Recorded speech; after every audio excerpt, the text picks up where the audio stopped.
Welcome to SportsBeat KC, the Kansas City Star's daily sports podcast. It's Friday, November 19th, and I'm Blair Kirchhoff. NFL regular season games don't come much bigger than this.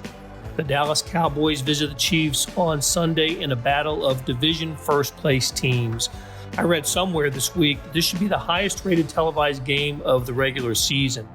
The game kicks off at 3:25 p.m. on Fox. On today's show, Chiefs beat writers Herbie, Teope, and Sam McDowell break down the game, along with columnist Vahe Gregorian. They covered plenty of topics and took questions and comments from the audience. So let's get started talking Chiefs Cowboys. Welcome to Week 11's edition of SportsBeat Live. Gentlemen, we do not have Melly with us. We don't have Blair with us. So instead of the A team, are we the A- team? What are your thoughts on that, Vahe? I think we're a solid B, but at least you can say gentlemen and be accurate without those two on here. Your thoughts, Mr. McDowell?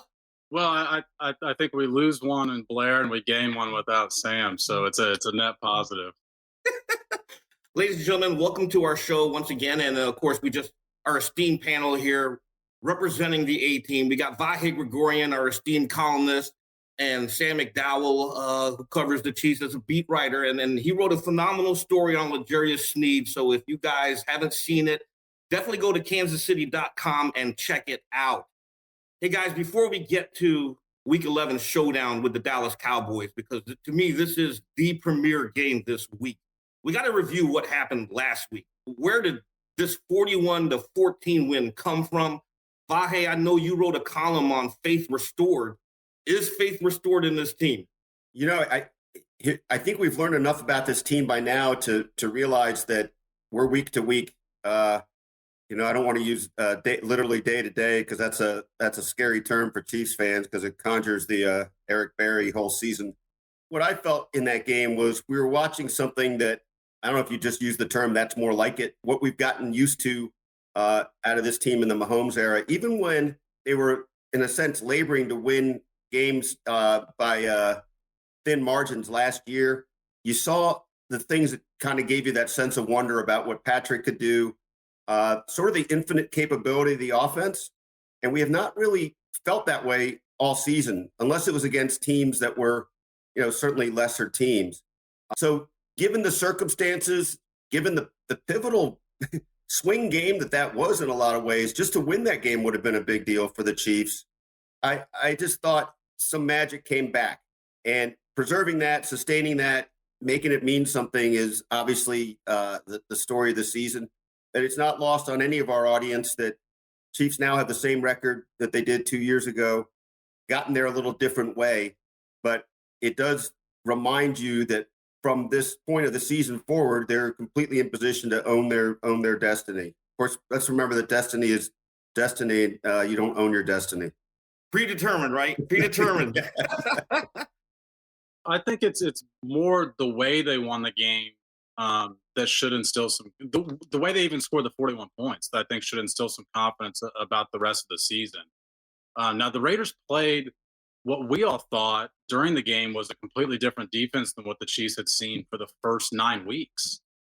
Mahomes sort of clarified that and said it might have looked different pre-snap, that they only had one safety in their defensive backfield. And the Chiefs, of course, have seen the 2 deep all year. But after the snap, they did sort of drop back into that 2 deep safety. So he actually said that this defense that the Raiders ran was more similar than what it appeared to those of us who aren't dissecting these things on film. So then you look at it and say, well, how did they beat that defense finally? Because that's what's given them trouble for the past month. And those are the characteristics I think can carry over for this Cowboys game for week to week, which is they threw the ball short a lot. I mean, Tyreek Hill talked about after the game the fact that he's getting tired of running 12-yard ends all the time. Travis Kelce got involved. The running back caught 9 passes. I mean, I realized one of them was a deep ball, but most of them are not. And Mahomes stayed in the pocket. He was really good within the pocket, and they protected him well. Those are the elements that should be able to carry over, even if the Cowboys start in the too high look as opposed to just move to it after the snap. So that's why, if I'm a Chiefs fan, I would feel optimistic that 41 points could mean a big day against the Cowboys as well. Yeah, with Mahomes 400 plus yards passing, he also had 5 touchdowns. And McDowell, you touched on what he saw out of the Raiders defense, but he also had a little extra motivation with a viral video. And I know you wrote about that. Tell us a little bit more about that, please. Yeah, that was one of the interesting things that I felt like that moment sort of felt like back in the day when we used to get in the locker room and you'd find a piece of something that had happened throughout the week and you'd write about it. But it actually came out during the press conference with Patrick Mahomes said that Shane Buechele, at that time the practice squad quarterback, he's since been signed to the roster this week, showed him a video, and it's actually from 2014, but for some whatever reason, it's recently recirculated where a kid from high school is being interviewed and says, "I think I got my swagger back after they won the game." And he does it in a intentionally comedic way, the way he sort of stutters backwards afterwards. We saw Travis Kelce do it on the telecast while all of us were in the press conference, but Mahomes said as soon as Shane Buechele showed it to him either on Monday or Tuesday that became the theme of his week. He was like, "That's what we're gonna do on Sunday." And a guy that we've all thought finds ways to get motivated. That's one of the few times that he's actually told us something specific motivated him for a game. You know what's funny also is that I have to go back and look at this, but do you guys recall? I thought that at Patrick's Wednesday news conference before the game, he might have used a word like mojo or swagger. Yeah, he did say, yeah. It probably was a little hint at what he was taking in, but then of course he gave up the whole ghost on Sunday. Vahe, we talk about faith restored, we talk about mojo, we talk about swag, and when we look at that Raiders game, the Raiders entered that contest averaging almost 400 yards a game, and then they only posted 299. Is this defense, 3 straight games of 20 points or less? Well, what are you seeing from this defense? Well, a few different things have come together there. And I think Brian Labarge had a comment about Ingram, and it got me thinking about something that it's so easy for us to forget. When 1 or 2 big plays happen, or when guys are gashing the line and just going, it's easy to lose track of that. It's 2 or 3 things that went wrong, not 11. And something that's kind of formed here is, we'll talk more, I hope, about L'Jarius Sneeds in another context, but just a development of a guy like L'Jarius Sneeds, players like Willie Gay and Nick Bolton learning to play together more, with Willie Gay being back for a few weeks, Chris Jones being more back on the inside. I don't think he had a lot of tackles Sunday, but one of the plays making the highlight reel was how he owned the edge and turned plays back inside. Yeah. And all that, each thing affects the other in such a way that it starts to bring things together. So Frank Clark's played better. I don't really remember much that he did last week, but he'd been on the upswing. I just feel like they've kind of gotten their rhythm together. The communication's good. All this stuff that seems so mysterious to us, like why can't they get it together? And just for whatever reason, we lose track of. I lose track of that. Every season, you're still reforming how you put the whole thing together. The pass rush has changed a lot. When you can pressure the quarterback, a lot on the back end looks better. And I mean, Vahe said it's not 1 or 2 reasons. For a while, it felt like it was 49 reasons why things weren't going well. But I will say Dan Sorensen did have the interception on Sunday, and Steve Spagnuolo said he was happy as heck for him because things have not gone well. Having said all that, and Herbie, you should fill in more on this, but they've got their biggest test that they've had in a while this weekend. And Herbie, you've asked these guys a lot about facing Zeke Elliott and Dak Prescott, because it's a different sort of challenge than what they've seen in Derek Carr and Love and Daniel Jones. Yeah, and we'll get to that in a second here. But before we switch to Cowboys week, Sam, I want to give you an opportunity because Vahe talked about L'Jarius Sneeds, and I know you've been tweeting about him, his ability to make the open field tackles. But there's more to L'Jarius Sneeds than what we're seeing on the field. So why don't you tell our readers and our viewers the story you wrote about L'Jarius Sneeds, please? Yeah, there's a story that I think it's going to be in Sunday's paper, but it's online on the website now. He had a more difficult path to get to the NFL than a lot of guys do, and just talking to him was sort of a reminder that everybody has a background, everybody has a story, even stuff that you don't realize that they go through. But for him, I mean, his father's side of the family is a family of generational imprisonment. His dad was in jail his whole life. His grandfather is still in jail. He's never met him on the outside. Both of his dad's brothers were in jail. And a couple times in college, L'Jarius got arrested and felt like he was going to go down that path as well. And I should say his mom was in jail as well, until he was 4 or 5 years old. And his older brothers raised him and for that 4 or 5 year period. His oldest brother is only 9 years older than he is. So he was, 10 to 15 years old during that time. But this is something that's weighed on L'Jarius for a while and continues to weigh on him today. And only recently has he realized that some of the anxiety he feels on a daily basis is based on what, as he described it, the childhood trauma that he went through. And he's still sort of figuring out how to sort through that. And he's talked about seeking therapy and something he thinks he'll eventually follow through on. But like I said, just to sort of put a bow on it, it's just a reminder that all these guys are more than the stats that we see on the field, that they all have a different story to them. And that's L'Jarius. They're humans after all, right? And how is he channeling all of that into what we're seeing on the football field? He talked about it, that he second guesses himself and doubts himself a lot.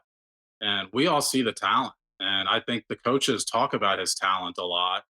And he picks up things quickly. That's why he's able to play multiple positions. Why he was able to switch positions at the NFL level after playing 2 other positions in college. He's playing the slot now at the NFL level and playing the outside. He's doing both. But even despite all he's accomplished on the field, he still has second guesses and doubts within himself. So I absolutely think that there's a correlation there. Sam really gets deep into all this and his life, but the thing that struck me the most was the term you used before, Herbie, about the humanity of L'Jarius Sneed and him opening up to you, Sam, about how this does play on his mind. And I won't spoil it for anybody, but I think anybody that reads it will find it somehow both very painful, but also very uplifting. Yeah, I think from a talent point of view, I don't think we'll get any disagreement whatsoever that he could have easily been a first-round draft pick for the Chiefs. Instead they got to steal him in a late round pick. But we do get an opportunity to learn more about L'Jarius Sneed and his background thanks to that phenomenal story from Sam McDowell that everyone needs to check out at kansascity.com. Thanks. We talked about the Raiders. Now we're going to shift to the Cowboys. This is a star-studded game. I think this is the showcase game for Week 11. And because of all the star power there, Steve Spagnuolo and his group have a tough task ahead of them. And this is what he said on Thursday. It begins inside with that offensive line. That's a solid offensive line. And they've obviously, that's been a focus down there for a long time. Then it's the quarterback. Then it's all the skill on the outside. Then you go back to the runner. They've got a complete repertoire of weapons. I mean, I know they got a couple of guys back that were injured. But when you can roll 2 running backs through like that, and they, I wouldn't say that they always commit to the run, but that run threat is always there. And if you don't stop that run, they'd just easily just mow you over. And then the quarterback comes in. It's not just a good quarterback. It's a good athletic quarterback. I think he's a smart quarterback. I've gone against him a lot of times. He can make you look bad because he can do all the things that you need to do as a quarterback to be successful. I'm trying to find a weakness, to be quite honest with you. I think that more than anything makes him really good. Hey, it's Blair. We have a special subscription offer for SportsBeat KC listeners, unlimited digital access to the Kansas City Star's award-winning sports coverage. Sign up now for 1 year of Sports Pass for access to all the sports news, features, and columns presented on the kansascity.com site, and it's only $30. That's a 40% savings off our regular rate. Your subscription will automatically renew after the initial term at $50 unless you tell us to cancel. Your subscription helps support the sports coverage of kansascity.com and the Kansas City Star, and that support has never been more important. Please visit kansascity.com/SportsBeatKC offer to get this special offer. And as always, thanks for listening. Trying to find a weakness. My goodness. When you think of this Cowboys offense, you've got Dak Prescott at quarterback. You've got the 2 running backs anchored by Ezekiel Elliott. Amari Cooper CeeDee Lamb and then Dalton Schultz at tight end. Sam, how do the Chiefs stop this offense?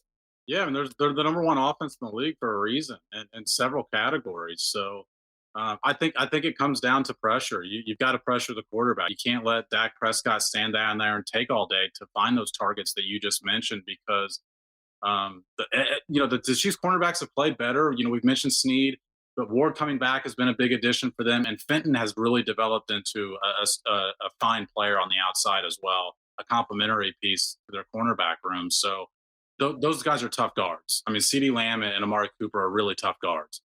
So the only way that you can help those guys out is just by making them guard less, and that's putting pressure on the quarterback. Quick aside about Fenton, he's especially good on plays where the receiver runs the wrong way and he can knock the ball out. I bring that up for a reason, though. I'm teasing. Your points are well taken, but it is interesting, the whole X factor of the turnover game. That will be huge in this. We've seen it be just off the charts huge for the Chiefs this season because they've had such a bad run of it, and now the last couple of weeks they've cleaned that up. Other than the turnover on the punt, no offensive turnovers the last 2 weeks, and the defense has created a few, and they did create a few. So I think that's going to be a key pivot point in this game too. I'm stating the obvious, but I think we sometimes don't remember how much it just changes everything. I think a month ago we identified this stretch before the Week 12 bye. This was a critical stretch because the Chiefs are riding a 3-game winning streak, but they entered it at 3-4. How much does a game like the defense had against the Raiders set them up for the Cowboys, Vahe? I think they're in a lot better position to go into this game than they would have been. I think they, momentum and self-confidence do play a role in this, and it probably makes them freer to play in some ways. And again, though, each game is its own thing. Even the fact that the Raiders had been a much better team than the two teams than the Packers without Aaron Rodgers, obviously, is the point, and the Giants. The Chiefs have a bit of a track record against Derek Carr and the Raiders. I mean, and I think in the Juan Thornhill mic'd up thing, he was talking a little bit about how you could see how jittery Derek Carr was. Derek Carr has moments against the Chiefs, but not a lot of games. Converting that to this is in a sense apples and oranges, but I do think the Chiefs have every reason to feel better about themselves. But look, they could get shredded defensively again. You couldn't be astonished, especially with all the very things you pointed out, Herbie, that the Cowboys bring to the table. I think it'd be important to set the tone early. Andrew brings up a good point, and McDowell, I'm going to toss this question to you because you've written a lot about Mahomes and what he's seen out of defense. When he looks across the line of scrimmage over there, he's going to see Trevon Diggs, number 7. He leads the league right now with 8 interceptions, which is phenomenal. What does Mahomes need to be aware of when he's looking at that Dallas secondary? I think just that Diggs is willing to take chances. One of the reasons he has it's 8 interceptions, right? Yep. One of the reasons he has 8 picks is because he takes chances. And so that comment that came across the board, I wish I could remember who said it, is spot on, that you can beat him still. He's not a guy that you should be afraid to throw to. He's just a guy that you need to realize is willing to undercut a route, and that affects how you throw at him. But he's not a shutdown cornerback. I know a lot of people see the highlights, and it's not just 8 picks. He's returned at least 2 of those for touchdowns. So I mean, he's a playmaker, and I have always thought, we talked early in the season when the Chiefs were struggling that we thought they should take more chances because they were giving up points anyways, and so a guy like that maybe would have fit in well. But when you've got a good defense, that equation's a little bit different. But I think that, like I said, they could beat him. I think Tyreek Hill, especially a guy that's not been able to get deep into the secondary, can beat a guy like Diggs that's trying to pick off a lot of passes. So don't be afraid to throw his way, but you've got to keep it in your mind when you do of how he likes to defend. Yeah, that's a good point because Eric Bieniemy said Thursday that with his guys, they will respect Diggs because they know that he is around the football a lot, but he didn't necessarily say that we're not going to shy away from throwing to him. And when you got a guy like Patrick Mahomes, why not take your shots? Do you agree with that, Vahe? I do. And it's funny, right? Each game also is an interesting measure of your own preparedness, what it is you do well, versus taking what the other side can give you. All these things, mesh together in their own ways. I was as soon as you guys mentioned Tyreek Hill again, I just keep kind of smiling and shaking my head over his gripe about the 12-yard ins. He made it sound like he'd never run one before, before the last couple of weeks. And, certainly the short to intermediate game has been part of their game. But it stays with me also because I do think it in a way, it speaks to their mindset being a little different, and understanding that they're going to have to, nibble and eat in different ways to get everything set up the way they want to. And theoretically, they've known this all along, but I think they've seen enough examples of it that they realize that they'll get their shots here and there, but the patience is going to be part of what this offense has to be about. Yeah, I think the Tyreek Hill comment sort of reminded us all that it's not just Patrick Mahomes that's had to adjust to this. I mean, he's the one that ultimately makes the decisions about where to go with the ball. But it's been an adjustment for these other guys, too, on their route running. Joe Blameyer, when Herbie and I were in the press conference yesterday, made a real funny comment about that Tyreek Hill quote, though. He said, when you were here the first couple of years, Tyreek, you were begging us to run those routes. Don't just send me deep all the time. And now he's getting plenty of them and he wants to go deep. But like I said, I think that was just kind of opened our eyes that, man, we've talked so much about the way Patrick Mahomes has to change his thinking, but it's been an adjustment for these other guys too. Just a quick thing, a little tip of the cap to Tyreek Hill and Travis Kelce, both for that last game. I mean, their play had been a little out of whack, whether it was about being in harmony with Patrick or some drop passes. And I thought they were, by and large, the guys that we're used to seeing. And doesn't it look different when they're all on the same page and catching the ball for virtually for the entire part? I think also that was another thing that was a little puzzling about the Raiders, though. I think we might have talked about this Sunday night, but they weren't exactly mugging Kelce the way other teams have. And I was a little surprised by that. It seemed like anytime you just kind of took a look at Kelce, he was getting off the line of scrimmage fine. I think that made a big difference in his game. Yeah, to the tune of 100-plus yards receiving. Kelce finally had one of his breakout games after consecutive weeks of quiet games. McDowell, you talked about adjustments. Let's discuss briefly Josh Gordon. He saw season-high snaps last week, but he's still not making an impact on the offense in the box score. What are the Chiefs saying about Josh Gordon? Yeah, I thought Joe Blameyer gave us illuminated that point, and he's the wide receivers coach. Illuminated that what's going on with Josh Gordon more than we've heard from Andy Reid and Eric Bieniemy every week. We only get the assistants once a month. We pick which assistants we get. It's only a handful of them, and he was one of them. So we got to talk to him yesterday. And he said that Josh Gordon, first of all, the guy hasn't played football in 2 years. That part's obvious. The guy's never played in this offense. That part's obvious as well. So I think it was unreasonable for any of us to expect that he was going to make this massive impact in the first, month. But now that we're 6-7 weeks into this, you do start to wonder, when is the production going to come? Well, I thought he had a great week of practice last week, so he got on the field a ton, like you mentioned. His season high in snap counts, he didn't have a catch. He didn't have a target. So Joe Blameyer said that he's a veteran guy that knows the ins and outs of all offenses, of all routes, but knowing it within the Chiefs offense and connecting with the quarterback is a little bit more of an adjustment. And it can be just a tick off on where you plant. The Chiefs are facing a lot of zone this year, and a zone calls for the wide receiver and quarterback to both identify a coverage the same on where that receiver is going to be. That's the kind of stuff that takes time. No matter how long you've been in the league, you've got to connect with your quarterback. And I think I backtracked to what the Bucs went through last year. Rob Gronkowski took a while with his first year back. He didn't have a good first half of the season, and he hadn't played in a year and a half, just like Josh Gordon. But even Antonio Brown coming in, it took him a while. Obviously, a well-accomplished wide receiver in Antonio Brown, a Hall of Fame quarterback in Tom Brady, it still took those two guys a bit to get on the same page. And Brown hadn't been out of the league the same length of time with Josh Gordon. So, but having said all that, I do think now is the time where we need to start seeing something for Josh Gordon if we're going to at some point. Yeah, you touch on conditioning, and I know there's a couple of questions on Clyde Edwards-Helaire. Is this the week that they're going to see him? And Andy Reid said, he wants to see how he does this week in practice. They do have a bye week next week, so they have the luxury of maybe waiting an extra week. And the same applies for Kyle Long. Vahe, based on what Darrell Williams has been doing, should the Chiefs rush to get Edwards-Helaire back in the lineup this weekend? I think rush is the key term. I mean, I think they want to get him back going. He offers some different dimensions, but I do think you can feel pretty okay about what Darrell Williams has been able to do. And I think that precludes the need to say, do anything desperate. It doesn't seem to me to be the Chiefs' modus operandi to do that.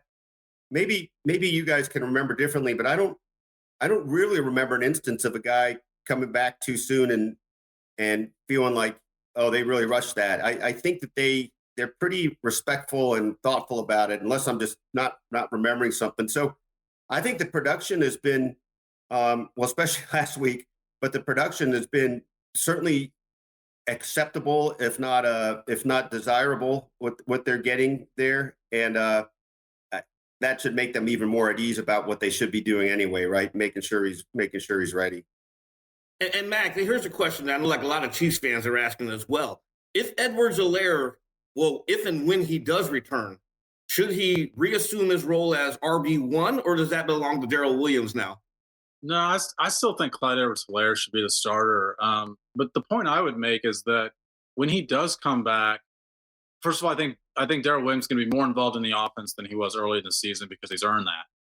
But when Clyde Edwards-Helaire comes back, I'd like to see the Chiefs run some of the similar plays they're giving Darrell Williams, those downhill between the tackles runs, because I know Clyde Edwards-Helaire is a small guy, so the natural thought is that he's fast, and therefore you send him outside the tackles as often as you can. I think when we've seen him run, it's his quickness more than his flatline speed that gives him an edge. And so I think that shows up between the tackles and cuts. And if they can give him some of those same looks that they've given Darrell Williams, I think that's the type of offense that Clyde Edwards-Helaire could flourish in. I would play him this week if the doctors clear him. I know you've got an extra week next week, but I think that the Chiefs are at their best when they've got both of those guys going. And if they can get those guys in a rhythm, by late season, by playoff time, I think they're going to have something they didn't have last year. Let's remember Clyde Edwards-Helaire was injured for the playoffs. He came back in the Super Bowl, but obviously was not 100%. If they do have Edwards-Helaire, obviously this game takes on a different magnitude as well, because I'm sure a lot of fantasy football people out there are going to be starting all their Cowboys and Chiefs for what projects to be an explosive offensive game. Vahe, X factor for this game as we wrap this up. Who or what is the X factor for this game, and what's your score prediction? I'm going to lean back on my turnover crutch. Matthew pick 6. Bring it back. Bring it back. I haven't trotted that one out in almost 2 years. Bring it back. I'm looking for the L'Jarius Sneeds pick 6. All right. To make people want to read even more about him. I think I'm looking at Chiefs 31-27. Mac, what about you? I really like that score. That's actually exactly what I was going to go with. So I you know what? It's not shying me away. I know when Vahe predicts it, I should probably predict something else, but I'm going to stick with it. 31-27. I think this could be the week that the Chiefs get a turnover on a sack. They've been getting a lot of pressure lately. Frank Clark, Melvin Ingram, Chris Jones, that combination has worked well for them since Ingram came to town. So I think they can get to the quarterback and enforce a fumble this week. I'm going to go 35-31. Chiefs win this game, and they're going to go into the bye week feeling pretty darn good about themselves. To me, the X factor is going to be the fans. I go back to the game against the Packers, and Andy Reid made it a point out that they were able to drown out the Green Bay Packers fans, and that was huge for them. And as we all know, the Cowboys fans are one of the teams in the league that travel very, very well. So for the Chiefs fans, you're going to need to be out there and you need to drown out the Cowboys faithful that are going to be making the trek here to Arrowhead Stadium. It's a hot ticket. Blair wrote about that earlier this week, but I think it was the 5th highest priced game in the NFL this year. I mean, it's a hot ticket. Yeah, it is a hot ticket. Hey, everyone, thank you for joining us, the A- team, with Vahe, Gregorian, Sam McDowell. I'm Herbie, Teope, and we will see y'all later. And you heard the three of us pick the Cowboys to lose to the Chiefs, and the Chiefs should improve to 7-4 after this weekend. That'll do it for today, and usually at this time I say that'll do it for the week, but we have an additional podcast dropping later today, so I hope you'll tune in to listen to Sean Goodwin talk soccer with Sporting Kansas City's playoff game on Saturday. Thanks to our SportsBeat KC production staff of Beth Welsh, Monty Davis, Jeff Rosen, and Chris Fickett. Tip of the cap to Herbie, Teope, Sam McDowell, Vahe, Gregorian for Talking Chiefs. Links to stories about the Chiefs-Cowboys game can be found in the show notes and on kansascity.com. So let's talk about the morning sports edition. If you're not seeing it, you're really missing out. On kansascity.com, you go to the Stars e-edition. That's a replica of the printed newspaper on your screen that comes with your digital subscription. Well, now there's an updated sports section produced separately that goes along with it. When you open the e-edition, there's a box in the upper right-hand corner that says All Editions. Click on that and you can access anywhere from 30 to, I think today, 48 pages of sports. You can also get it through email. I do, and the link is there by about 6 a.m. every morning. However you see it, you know what I'm talking about. It is complete coverage of the previous day's sports, news, features, statistics, everything. Hey, thanks for reading the Star and listening to our podcast lineup. There are 3 of them today, along with Sam Mellinger's Mellinger Minutes for Your Ears. You're helping support the best sports and news coverage in Kansas City, and we couldn't produce programs like SportsBeat KC without you. We'll be back on Monday with another episode.